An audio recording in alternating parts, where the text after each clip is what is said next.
Well, friends, welcome back to the channel. I'm here with Dr. Maurice Robinson, and I want to bring to his attention a quote from this book, The King James Only Controversy. I'm not going to put words in Dr. Robinson's mouth, but he has nothing to do at all with the King James Only position. But the reason why we bring this up is because Dr. White addresses not only the King James only position, but he also addresses those that would hold to Byzantine position in his book. So I want to bring this quote to Dr. Robinson's attention and then get his reaction. The Byzantine text type, and I'm quoting White now, however, arose later. This is the great area of conflict. The question we must ask the proponents of the Byzantine text type is this: upon what basis should we believe that the Byzantine text, simply because it ended up being the majority text later in history, was in fact the best representative of the original writings during that vital period of the first few centuries? If we were to transport ourselves back to the year AD 200 and look at the text of the New Testament at that time, ignoring for the moment what was to come later, what would we find?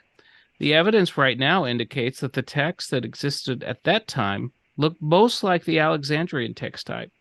How do we know this? Every one of the papyrus manuscripts we have discovered has been a representative of the Alexandrian, not the Byzantine text type. I just want to see if you'd like to respond to that, Dr. Robinson. Well, there's a lot of openings in there that I could go into, but just that last statement, every papyrus we have is not a representative of the Alexandria text type. They are mostly mixed. P75 is very clearly and heavily Alexandrian in its portions of Luke and John. But when you get to the other papyri, they have mixed readings among them, and they've got some Western readings, they've got some Byzantine readings, as Harry Sturz pointed out. They've also got some Alexandrian readings, but it is a very mixed text that is among them. But again, the question is probably what Eldon Epp said, and I have some quotes from Eldon J. Epp here. I think he can address this better than me, because Eldon J. Epp, to start with, is not even a Byzantine text supporter. So I'm not reading from somebody sympathetic to my position. I'm reading from someone who opposes it. And these are just several quotes from Epp, but they're all on the same theme that White raised here. One of his articles was called "The Nature of the New Testament Text in the Second Century." He says, "We know almost nothing about the specific provenance of our early manuscripts, except, of course, that the 45 earliest ones, the papyri, virtually all come from Egypt, and that 20 of these, as well as 7 others, were unearthed at Oxyrhynchus. Very little, however, is known about Christianity at Oxyrhynchus at the time these manuscripts were used. These sparse data would appear to offer precious little assistance in an effort to link our early manuscripts in some direct way with early church history. Virtually all of the earliest manuscripts come from Egypt." And then he continues in other articles in his, for example, continuing interlude article. "The early history of the text is directly and immediately visible only in these earliest papyri and uncials. Yet, can we really be satisfied with so limited a view of that early history? Can we really be content with Egypt as the almost exclusive locale for this glimpse into the earliest textual history? Was any New Testament book written there? And does not Egypt therefore clearly represent only a secondary and derivative stage in textual history? Is the accident of circumstance that papyrus survives almost exclusively in the hot climate and dry sands of Egypt to dominate and determine how we ultimately write our textual history? Can we proceed with any assurance that these 40 randomly surviving earliest manuscripts are in any sense representative of the earliest history of the text? Can we not do better than this? Textual critics at large will require a more comprehensive and convincing rationale for the text they accredit as the nearest possible approximation to the original.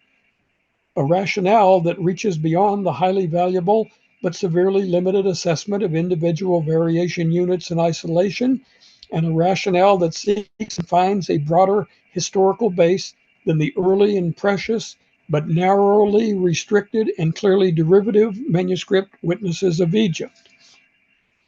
Plus, Wow. I have one more quote from it, and this is what he said at our conference that we had at Southeastern Seminary back in the year 2000.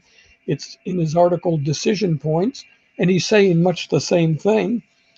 How representative really of the earliest history of the New Testament text are these earliest papyri? What assurance do we have that these randomly surviving manuscripts represent in any real sense the entire earliest period of the text? Virtually all of these documents come from one region, Egypt. Can we be satisfied with Egypt as the all but exclusive locale for viewing this earliest history of the text? Was Egypt in the 3rd century representative of the New Testament text for all of Christianity at that period? Probably not. Does not Egypt then at best represent a secondary and derivative stage in the history of the New Testament text? Is it not merely an accident of history that papyrus survives almost exclusively in the dry sands of Egypt? Should we not assure ourselves either that these earliest witnesses present a unitary text, which of course they do not, or, lacking that assurance, should we not require a guarantee or at least some persuasive evidence that they are genuinely representative of the earliest history of the text? I don't think I could say it much better than Epp has. Yeah. I heard I read something from James Snap. I'm sure you're familiar with him, James Snap Jr. Right. And he said something like favoring Alexandrian manuscripts all of the time is sort of like favoring the manuscripts that had the best weather, uh, because it's sort of I mean, when someone says, "Oh, well, all our papyri manuscripts, they all support this, Alexandrian reading." Well, of course they do because they're only found in that one region. And then you're just assuming that those readings that you get out of Egypt are representative of what you would get across the entire the entire Mediterranean world, which seems like a big assumption, right? And we assume that if we have, say, 45 papyri that are known to come from Egypt specifically, and they are already disagreeing among themselves because they don't reflect a consistently Alexandrian text, then what is really representative necessarily? And again, the limited support the papyri give us is very sporadic. There are certain papyri that don't cover but a few verses. There are others that, even when more substantial, are peculiar. But for example, let me use my collation work on the pericope adulterae, the woman taken in adultery. The earliest papyri don't have that passage. That's good. How many early papyri are we talking about? Two, P66 and P75 do not have that passage. Later to be followed, obviously, by Aleph, Sinaiticus, and B. Vaticanus, and then all the rest of the Alexandrian manuscripts. But again, you can't rest on those papyri to establish the text on all bases because, yes, P75 is clearly Alexandrian. P66 could have just as easily have had it or not have had it because of its mixed nature of readings. So again, I would not try to establish the New Testament text based on the early papyri alone, or even the early papyri or the Greek manuscripts up to the 4th century. What becomes most interesting in this, and this is going now not to me but to Westcott and Hort. Westcott and Hort admitted that from the 4th century onward, the Byzantine text was clearly dominant, whether among Greek manuscripts, versions, and even patristic testimony. How did they explain this dominance? Their only solution was to say that a formal, ecclesiastically approved revision had to take place to create the Byzantine text somewhere in the 4th century, and that once created, that text was promulgated fully, so that's why we have the Egyptian text. So again, if that 4th century recension or revision did not take place, then what are we left with?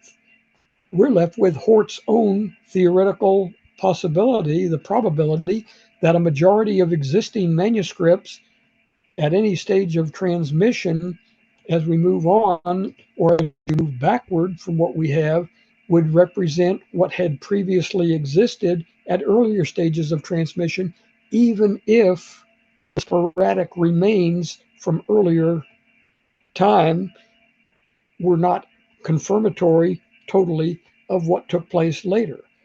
We talked on one of the videos earlier about the 9th century change from uncial to minuscule and why that could easily have eliminated most of the pre-9th century Byzantine uncials, because they would have been destroyed or reused or whatever once a good, clear minuscule copy had been made.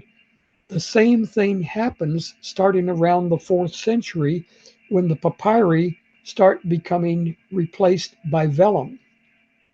Once a good, solid vellum copy were made, assuming, let's say at this point, it's a Byzantine manuscript, then what do you do with papyrus Byzantine manuscripts if they existed? Well, let's assume they existed. They're either going to stop using them, they're going to destroy them, or they're just going to use them until they finally crumble into pieces. Take your choice. But once you get a more durable material, that is going to allow the perpetuation of that text. And we have, even among the Byzantine uncials that exist between the 4th and the 9th century, we have a large base right there that will also provide us a Byzantine base. And quite frankly, if you took only the Byzantine uncial manuscripts and you compiled an overall Byzantine consensus text from just them, you would end up with a text that would be extremely close to what you find in the post-9th century minuscule text, because Oh, the consistency of the Byzantine text seems to be preserved quite well merely in the uncials. But again, if you allow for the two copying revolutions, the papyri being replaced by vellum, and then the uncial vellum manuscripts being replaced by the minuscules, that can explain the disappearance of earlier Byzantine manuscripts quite satisfactorily. And this is not just my opinion, it's the same opinion that you had from Lake, Blake, and New. You had the same opinion from Nigel Wilson and various others, that yes, this is what caused earlier manuscripts to cease to exist in favor of the later manuscripts at these stages of transmission. Dr. Robinson, there is a maxim that's out there that says that absence of evidence is not evidence of absence. That's sort of the kind of situation that we have here, is it not?